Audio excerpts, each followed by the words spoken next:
Hello friends, আমি অর্পণ। আজকে এই ভিডিওতে আমরা সায়ন্তন ঘোষাল পরিচালিত রবীন্দ্র কাব্য রহস্য যে সিনেমাটা রিলিজ করেছে সেই ছবিটারই রিভিউ করব। তো কেমন লাগলো রবীন্দ্র কাব্য রহস্য? দেখো, নামটা শুনেই বোঝা যাচ্ছে যে একটা থ্রিলিং ব্যাপার রয়েছে, একটা থ্রিলার মুভি। তো অবশ্যই থ্রিলার মুভি, এবং রবীন্দ্রনাথকে কেন্দ্র করে যে এইরকম একটা থ্রিলার ভাবা হয়েছে, ভাবনা চিন্তা, এটা কিন্তু সাধুবাদ জানাতে হবে এটাকে। তো ছোট্ট করে যদি গল্পটায় আসি তাহলে দেখবো যে আমরা আজ থেকে 100 বছর আগে যখন রবীন্দ্রনাথ ঠাকুর নোবেল পুরস্কার পাননি, তখন তিনি লন্ডনে যখন ছিলেন, ঠিক তেমন টাইমে কিন্তু একটা কনস্পিরেসির জায়গা হয়েছিল, এবং তার ফলে কি হয়েছিল, একজন উঠতি সাহিত্যিক বা উঠতি লেখক একজন হঠাৎ করেই মার্ডার হয়ে যান। এবং 100 বছর পরে এসে সেই রকম প্যাটার্নে লন্ডন এবং কলকাতায় বিভিন্ন রকম খুন হতে থাকে। সেইটার রহস্যটাই ভেদ করার জন্য আমাদের ঋত্বিক চক্রবর্তীর যে ক্যারেক্টারটা, একজন সাহিত্যিক, লেখক সাহিত্যিক এবং ইনভেস্টিগেটর, এবং যেটা বলছিলাম যে হয় না যে গোয়েন্দা টাইপের একজন, সব কিছু তদন্ত করে বার করবে, ইনভেস্টিগেট করবে, এই যে বিষয়গুলো, এইগুলো কিভাবে চলে, বা একজন রবীন্দ্রনাথ ঠাকুরকে কেন্দ্র করে এই যে আগের ঘটনা ফ্ল্যাশব্যাক করে বারবার দেখানো হচ্ছে, এবং আজকের ডেটের সাথে জিনিসটাকে মেলানোর চেষ্টা, যে কি কি মিল রয়েছে, ঠিক আছে, আর দুয়ে দুয়ে চার করার যে বিষয়টা, বেশ ভালো অন্যরকম একটা ফ্লেভার দেবে ছবিটা। কিন্তু ফ্ল্যাশব্যাকের যে দৃশ্যগুলো না, সেটা যখন আপনারা দেখবেন যে পুরোনো দিনের পাস্টটাকে বারবার ফ্ল্যাশব্যাকে দেখার জন্য, সেটা আরেকটু বেশি মনোক্রোমটাকে প্রপারলি স্ট্রং করা দরকার ছিল। যে কালার গ্রেডটা বা কালার প্যালেটটা, সেটা আরেকটু কি বলবো, 100 বছর আগের তুমি জিনিস দেখাচ্ছ, তাতে তো একটা ফোটাতে হবে সেই বিষয়টা, যে ভাই এটা বিশ্বাস করাতে হবে মানুষকে। যখন ভিজুয়ালি আমরা দেখছি না, সেইটাতে একটু ল্যাকিং লেগেছে আমার, অনেকটাই ল্যাকিং লেগেছে আমার। গল্পের যদি কাস্টিংটায় আসি, ভেরি ভেরি ইন্টারেস্টিং কাস্টিং।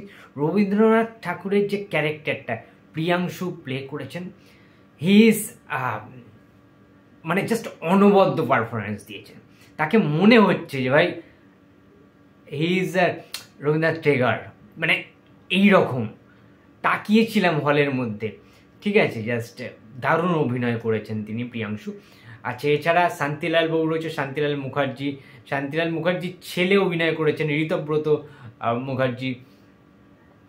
আচ্ছা, তারপরে তোমার শ্রাবন্তী চ্যাটার্জি। তোমরা যারা যারা এই কদিন ধরে শ্রাবন্তীকে নিয়ে খিল্লি করেছো, ঠিক আছে, ওই সমস্ত খাজা সিনেমার জন্য বাবু সোনা করেছে শ্রাবন্তী, ভাই শ্রাবন্তী চ্যাটার্জির অভিনয় তোমরা রবীন্দ্র কাব্য রহস্য তো দেখে নিও। জাস্ট আউটস্ট্যান্ডিং পারফরমেন্স দিয়েছে, আউটস্ট্যান্ডিং, কিচ্ছু বলার নেই। এবার আসছি ঋত্বিক চক্রবর্তী, গুরুদেব, ঠিক আছে। অভিনয়টা না গুলে খেয়েছেন ঋত্বিক চক্রবর্তী, এটা বলাই যায়।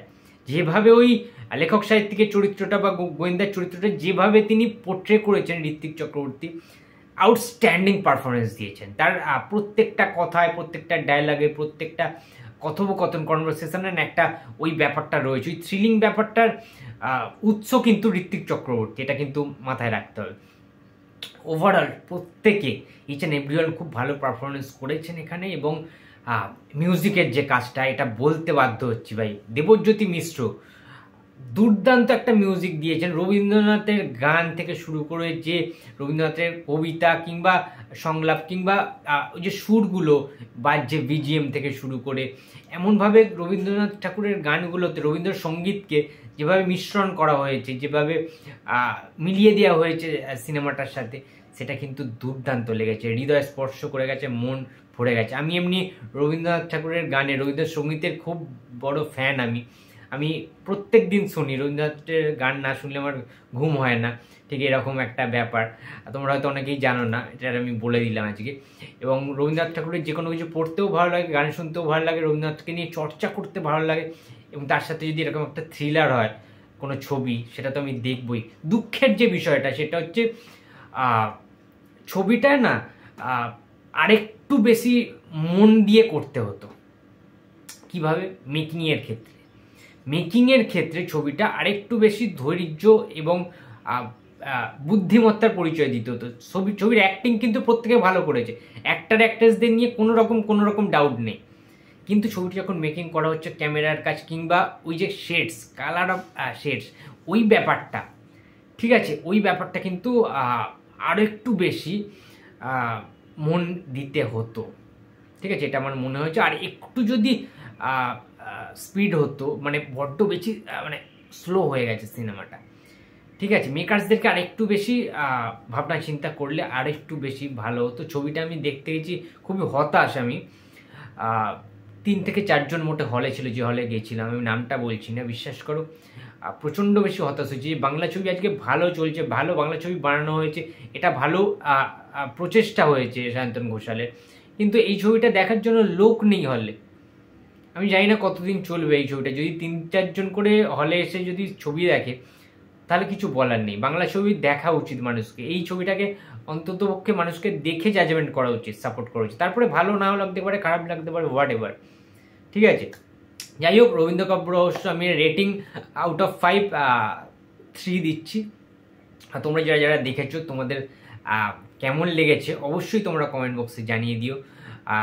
ভিডিওটা ভালো লাগলে লাইক করো, কমেন্ট করো, শেয়ার করতে ভুলো না। যদি চ্যানেলে নতুন হয়ে থাকো তো প্লিজ সাবস্ক্রাইব করে দিও। দেখা হচ্ছে আবার পরের কোনো ভিডিওতে, তো টাটা।